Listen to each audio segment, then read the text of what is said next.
right, we have another young person we want to hear from this evening. Suzie Morita-Endow from the Tadaima LGBTQ and Allies group.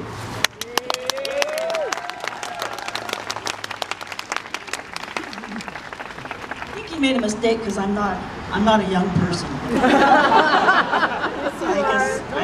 In my heart, yes, I feel very young.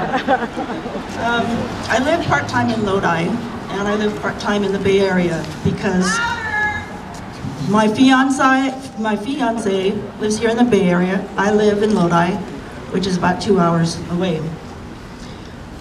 I came out late in life as lesbian in a marriage of over 26 years.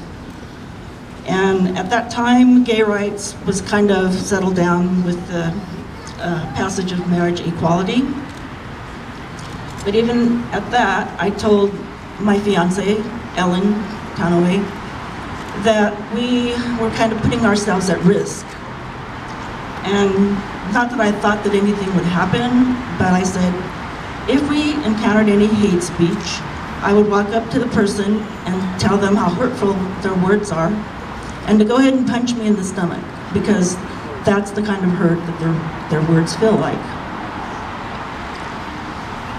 The times are scary now for the LGBTQ community, now that Trump and Pence have been elected to their representative offices. The day after Election Day, Ellen was out walking my dog. And this is in Lodi, where I knew a lot of discrimination, but I didn't experience it myself, except for in 3rd grade when a classmate called me Jap. But Ellen and my dog were going for a walk, and an elderly white lady in her car turned in front of them on purpose.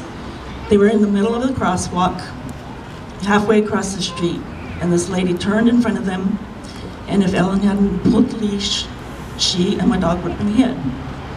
And she said the woman looked at her with such hate in her eyes. And that woke me up. Because as the campaigns were progressing, in my heart I knew fear. Trump had lumped all Muslims as terrorists. And it hit a nerve in me because it made me think of my family, my parents, my grandparents, all 13 of my aunts and uncles, and how they were taken and put in camps. And what they endured was having their freedoms stripped away because they looked like the enemy. And these were American citizens. And this was wrong. Trump promised to deport Mexicans, calling them rapists who bring drugs to America. He promised to build a wall. It made me angry that his targeting a whole group was just what he was doing with the Muslim Americans. Again, this was so wrong. And fear developed in the Muslim and Mexican American children, which will affect our future generations to come. So Ellen being targeted the day after was a rude and scary awakening for me. I was afraid for the Muslims and the Mexicans, but it never occurred to me that we being Japanese could be a target. So, you know, I thought our people did their time. They paid the price for us, you know? So I should get some kind of pass or get out of jail free card or something. So I feel very strongly about standing up for people when their civil rights have been violated. And being Japanese American and having family who live this injustice is something that we need to stand up against. We cannot allow this to happen again. We cannot sit back and do nothing. Because in doing nothing, we're saying, we don't care and you don't matter.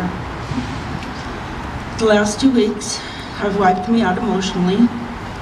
our LGBTQ friends have said that they've just been in shock and laying back and they can't even function, basically. But I became depressed and despondent with realizing that unless you're white, we're all targets here in America. Ellen and I are targeted for being Japanese and for being females who happen to be lesbian. And she's also a pastor.